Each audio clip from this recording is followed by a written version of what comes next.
pashikiriyando sokenia aricyo gituma nuzamutse adasoza neza. Twabonye abandi bantu birukana abadayimoni kandi atarabigishwa bacu. Yesu arababwira ati Imana idutabare. Na n'uyu munsi ikibazo gihari n'amashyaka hano ntago mvuga ubwo guhinga gusa, bishobora no kuba business, bishobora no kuba akazi, bishobora no kuba urugo, bishobora kuba ikintu icyo ari cyo cyose. Nshuti yanjye ngusabiye umutima wo kunyurwa.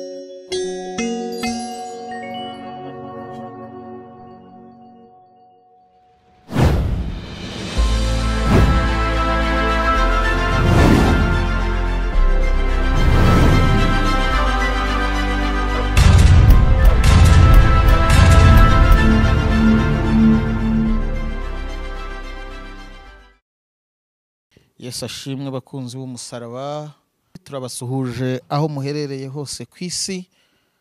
Uyu ni wa mwanya mwiza w'ijambo ry'Imana, muri kumwe na Pastor Habimana François. Tugiye kuganira rero hejuru y'ijambo rivuga ngo nukora ibyiza uzemerwa.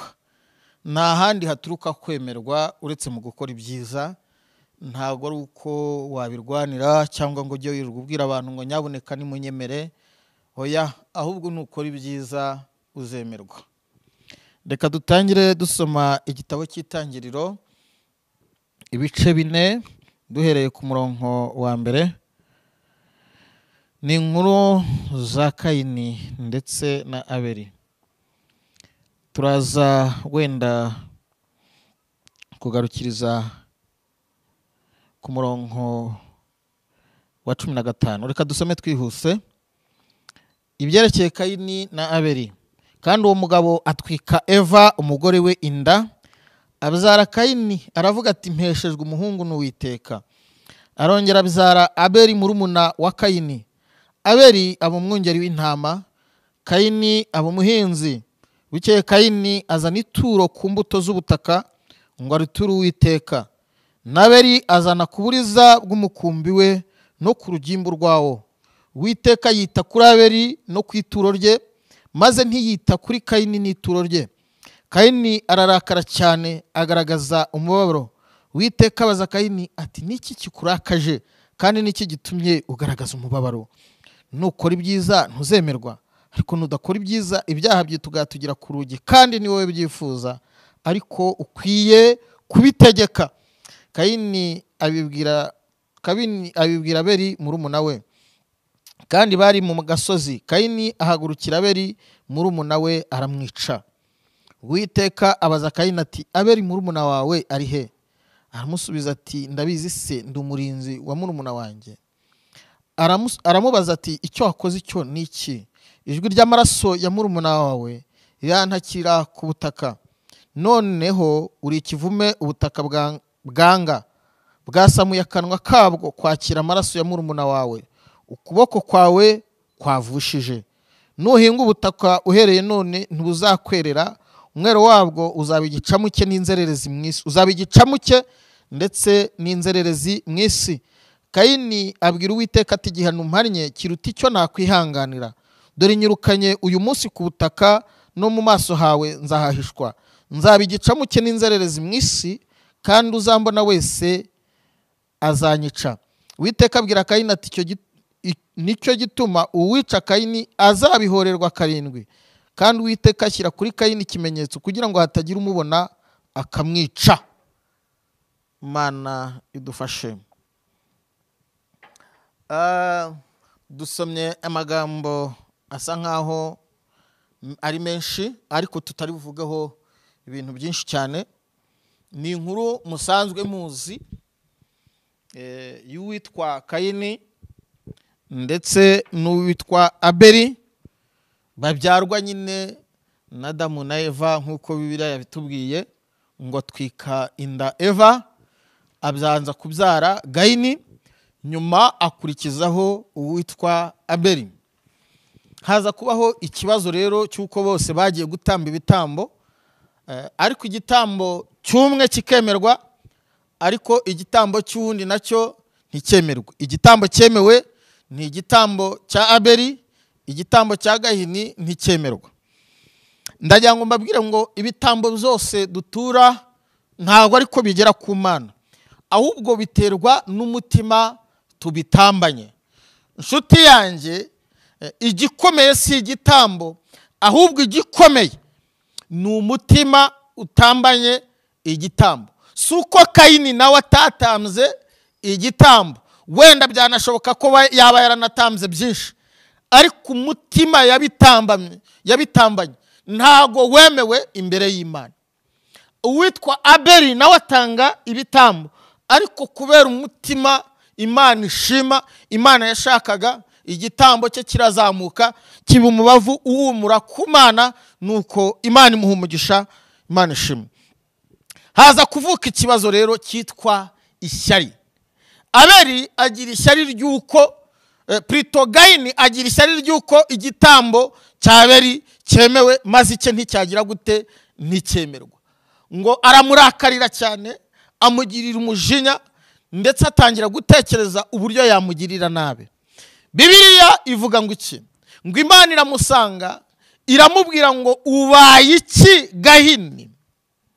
Ngo dore ibyaha biri kwitugatugira ku muryango w'umutima wawe, ngo ariko ni wowe ukwiye kugira gute, kubinesha. Imana idufashe tubashe kunesha muri iki gihe turimo. Hari ibintu byinshi biri kwitugatugira ku muryango w'imitima yacu. Bibiliya ivuga ngo iki mu gitabo cy'Imigani? Iravuga ngo rinda umutima wawe kuruta ibindi byose birindwa, kuko ariho iby'ubugingo bigira gute, biba. Nshuti yanjye, nutirinda, nitutirinda, hari ibintu birimo bikomanga, hari ibyaha birimo bikomanga, nyamara Bibiliya yatubwiye ngo ukwiye kubinesha. Ndagira ngo ubwire ngo Imana yakuye muri Satani icyakunesha, isiga mw'icyo wowe wanesha. Imana ishimwe. Niyo mpamvu Pawulo yandikira amatorero yayabwiye ngo murwanye Satani, nawe azagira gute, azabahunga. Hari ibyaha abarokore bakijijwe, ariko hari ibindi batakijijwe. Mbibutse ko aba bantu babiri ari Kayini ari na Abeli, bose bari bazi Imana, bose batambaga ibitambo, ariko igitambo kimwe kiremerwa, icyundi nticyemerwa. Kuba kitemewe gikurura umwuka w'ishyari, kizamura guhangana, kizamura ukwangana, kugeza ubwo havuyemo iki? Havuyemo kwica umuntu. Ndagira mbabwira ngo umwuka w'ishyari ni ikintu kibi, nta yindi step ibisigaye uretse kuba wagirira umuntu nabi, uretse kuba wakica.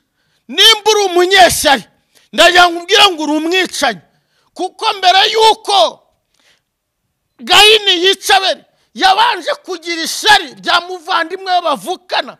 Mbibutse ko ikibazo kiri hano atari ikibazo cy'uko abantu badahuje amaraso. Aba bana bombi bahuje amaraso.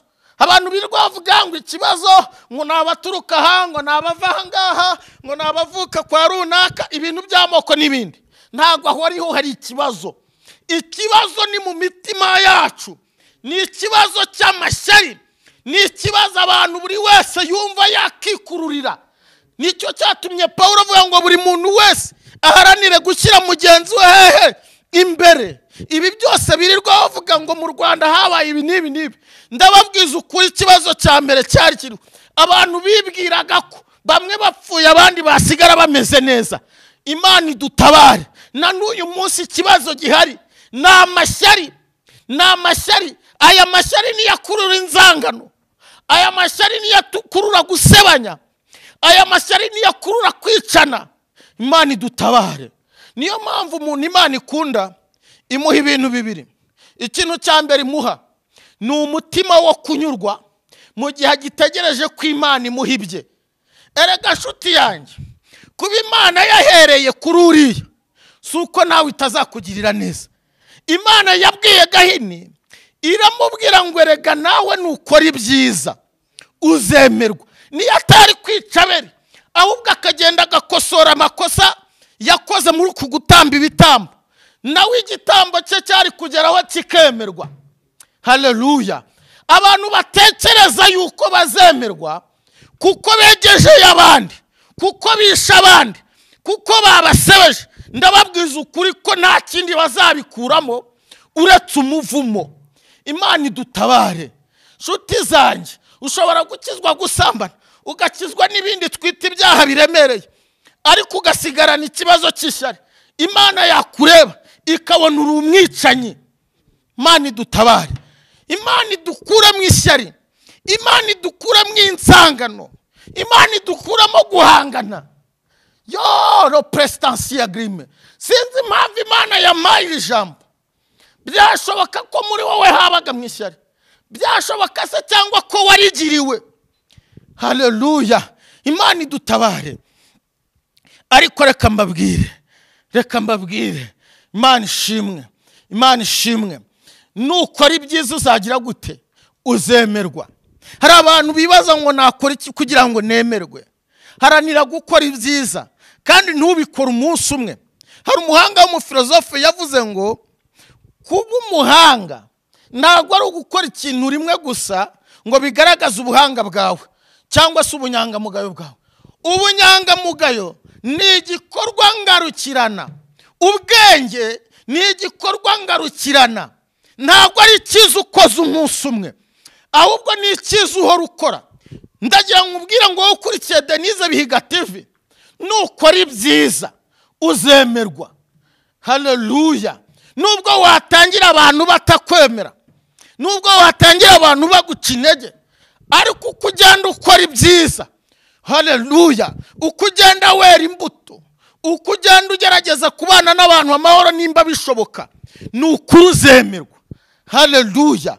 Wikibwira ko mwitorero urimo kugira ngo wemerwe ari uko usunika abandi, ari kubarwanya mu buryo bumwe cyangwa ubundi. Wikibwira ko mu kazi urimo kugira ngo wemerwe ari uko ugenda ugahangana, ari uko nawe uhaguruka ugasebya abandi, ari uko nawe ukoresha amafaranga, ari uko nawe utanga ruswa y'ibindi byinshi. Hoya lopestansia. Nukora ibyiza uzagira gute? Uzemerwa. Imana idutabare, Imana idutabare. Muri iki gihe turimo, igihe dusohoyemo, hari ibintu biri kwitugatigira ku miryango y'abakristo, ariko nyamara dukwiye kunesha ibyo byose. Ni kumuririmbyi yavuze ngo kuko ari ko Imana ibishaka. No mu gihe tugendera muri iyi si tuyibonamwe ibigira gute? Ibidushuka, ariko dukwiye kunesha ibyo byose kuko ari ko Imana igira gute? Ibishaka. Narinzanye ijambo rivuga ngo urashaka kwemerwa, kora ibyiza, reka ishyari. Haleluya. Abantu turihana ugasanga hari ibindi twihana, ariko ishyari rituma umuvandimwe yambura umuvandimwe bavukana mu nda ya se na nyina, bose ibere rimwe, bambaye ibintu yoroteke sansomalabaya, akamwambura ubuzima. Ntabwo ikibazo rwose, oya, ibyo mutekereza ko ariho ikibazo kiri siho kiri. N'uwo muvukana mu nda ya so na nyoko, kubera ishyari yagukorera ibintu bibi cyane. Ishyari ni indwara mbi. Imana idutabare. Ishyari rifite icyo ripfana n'ubwicanyi, kandi uyu muntu ufite ishyari nta kindi azakuramo. Bibiliya yavuze ngo ni umuvumo.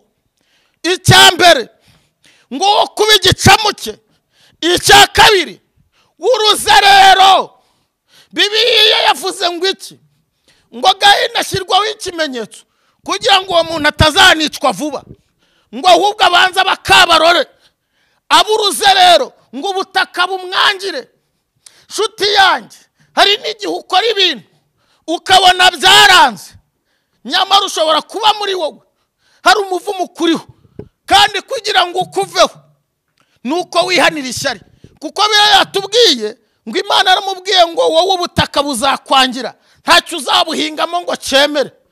Iyo mvuga ubutaka hano ntago mvuga ubwo guhinga gusa, bishobora no kuba business, bishobora no kuba akazi, bishobora no kuba urugo, bishobora kuba ikintu icyo ari cyo cyose. Nshuti yanjye, ngusabiye umutima wo kunyurwa, ngusabiye umutima wo kwishimira ibyiza abandi babona. Imana itugirire neza. Ndagira mbabwire mu nsengero z'abarokore, utagira ngo ni no mu bapagani, huzuyemwo amashyari, huzuyemwo insangano.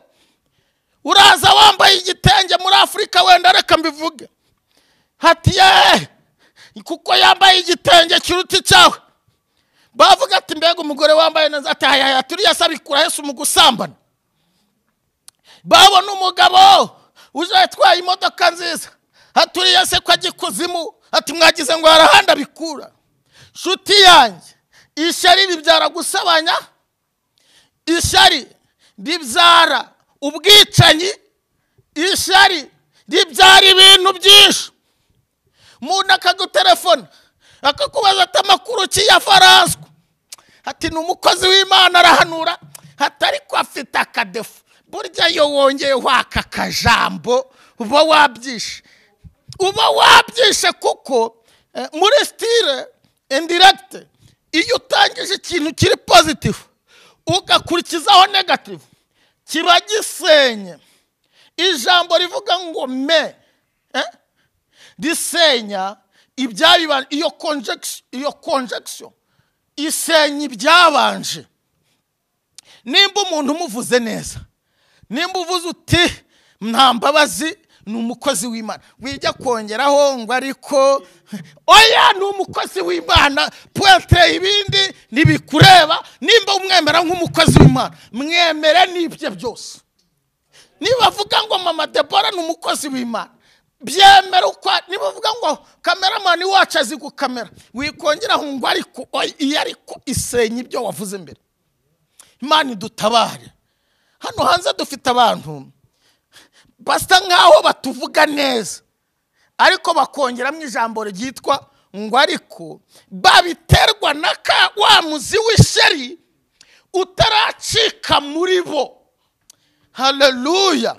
Ubundi abanyarwanda bavuga ngo nawo waba umuzi w'intege nke, ngo iyi wanyirya igira gute, irakurundarunda, ntago wabona umuvandimwe. Izi ntambara nyinshi dufite mubona ku ma YouTube no mu nsengero n'ahandi, inyinshi zishingiye ku mashyari. Imana idutabare, Imana idukize ishyari. Itorero ry'Imana rizagira ubumwe, itorero ry'Imana rizatera imbere, hazaboneka ububyutse. Bibiliya iravuga ngo 2 3 bateranya bahuje umutima, mbadi hagati muri bo. Haye tu sestapaya. Nda kuntu rero 2 3 bateranya bafitanye amashyari, Imana yaba hagati muri bo, kuko ahantu hari ishyari nta no guhuza kuhaba. Umwe yuzura umwuka, undi hariya mu nguni ati cyama kavangirwa. Muratekereza icyo kintu? Kandi bose bari kujya mu ijuru, kandi bose bari gusenga Imana, kandi bose bakorera Imana. Katika shola bayasi, bamubaza batura mukobwa wo kwa runaka ko tubona yitonda, nta makuru iyo yabaduha, ngo aritonda ariko burya kubera iki? Urabimubajije yumva umukobwa we ntararongorwa, avuga ati ararararare, ajya kurongorwa mbere y'umukobwa wanjye. Urumva uwo mwuka w'ishyari utumye itorero ry'Imana risenyuka. Hari ijwi numva ritakira muri nge rimbwira ku bwoko bw'Imana, bumbwira ko bahoze ari abantu b'Imana, hora bashikiriya, bishwe n'umwuka w'ishyari. Aricyo gituma nabo badatera imbere, aricyo gituma n'abateye imbere bahora basubira hasi. Hora bashikiriyando sokenia, aricyo gituma n'uzamutse adasoza neza. Uyu mwuka w'ishyari, umwuka w'ishyari, Imana yamukoresha igitangaza. Asengeye umuntu arakize, hati imbaraga akoresha sesi z'abazimu. Njyewe ubushize tukorana n'abakozi b'Imana kwica nimwe, narababwiye ngo ikintu gikorwa cy'indenga kamere, mbere yo kugitwerera Satani, mbanza kugishakira mu Mana, wenda nyuma nkabona kukigenzura, kuko Imana niyo ishoboye ibiruta ibyo twebwe dushoboye. Nubwo abakonikoni bagerageza, ariko inkoni ya Farawo izamira turatuyoka tundi mu izina rya Yesu. Imana ishimwe. Haleluya. Yesu byamubayeho umunsi umwe, ngo abigishwa be baramusanga baravuga ngo twabonye abandi bantu birukana abadayimoni kandi atari abigishwa bacu. Yesu arababwira ati mubareke babikore, ati kuko Satani ubwe ntiyakirwanya, ntiyabishobora, ntabwo yakirwanya. Mu murimo w'Imana rero umuntu yaba aririmba hariya ku ruhimbi neza, ati nubwo aririmba neza se mwumva aho goza, ati muzi ibyageze mu rugo, kandi nta kindi kimukoresheje kuko yaba ari ishyaka ry'umurimo w'Imana. Hirya yo kuririmba yari kuba yaramusuye mu rugo akamuhugura cyangwa se akamusengera, kuruta ko yajya kwirirwa mwanika hehe muri public. Imana idutabare, Imana idukure mu mwuka w'ishyari. Nidukora ibyiza tuzagira gute? Tuzemerwa. Imana ibahungisha. Reka dusengera umuntu waba ufite uwo mwuka, watewe n'uwo mwuka. Niturangiza dusengere n'uwabaye victim nka Abeli. Umwuka w'ishyari, abantu bamugiriye ishyari yirukanwa mu kazi, abantu bamugiriye ishyari bamusenyera umurimo w'Imana, abantu bamugiriye ishyari muri korari bituma asohoka muri korari, abantu bamugiriye ishyari mu bintu bitandukanye bituma acogora, bituma yumva atagikeneye kuba mu barokore. Abo bantu bacogoye tugiye kubasengera nabo kugira ngo Uwiteka yongere abasubize mu imbaraga, abakize ibyo bikomere bafite. Umuntu wabaye victim y'ishyari ryabo bavukana mu nda, ry'abari inshuti ze, ryabo bakorana mu kazi, ryabo aturanye nabo, abo bose tugiye kubasengera. Hari igihe umuntu agira intambara z'umwuka w'ishyari, aho ageze hose bakamugirira ishyari, kandi wenda banamurusha. Uzi ko ishyari ritanasaba ko umuntu uba umuruta. Hari n'umuntu ukugirira ishyari kandi afite byinshi kukurusha. Imana idutabare. Mwami Yesu, ndirukana mu itorero ryawe uyu mwuka w'ishyari, kandi nsengeye buri wese uzakurikira iki kiganiro waba waratewe n'uyu mwuka uturuka kuri Satani, waba waratewe n'uyu mwuka wa gahini, uyu mwuka uzerera mu isi, uyu mwuka utagira icyicaro, uyu mwuka wavumwe, Peter Kosayanando, ndawirukana mu bwoko bwawe. Reka muri bo huzure urukundo, reka muri bo huzure imbabazi, reka muri bo huzure kunezererwa bagenzi babo, reka muri bo huzure gushyirana imbere. Ainitando sakilibeya. Nsengeye kandi n'abandi babaye victime w'uyu mwuka w'ishyari, bakirukanwa mu kazi, abandi babagiriye amashyari bakababeshyira, bagasohoka mu murimo w'Imana kubera amashyari, bagasohoka muri korari bakaba batagiterana, yo shikiriyando, bakaba batacyumvikana n'abo bavukana, bakaba batakivugana n'abo mu muryango. Ndirukana imiryango yuzuyemwe amashyari, ndirukana amatorero yuzuyemwe ndirukana uwo mwuka w'ishyari mu matorero mu izina rya Yesu. Hotakosha yabando. Uwiteka we, tabarana imbaraga n'ububasha.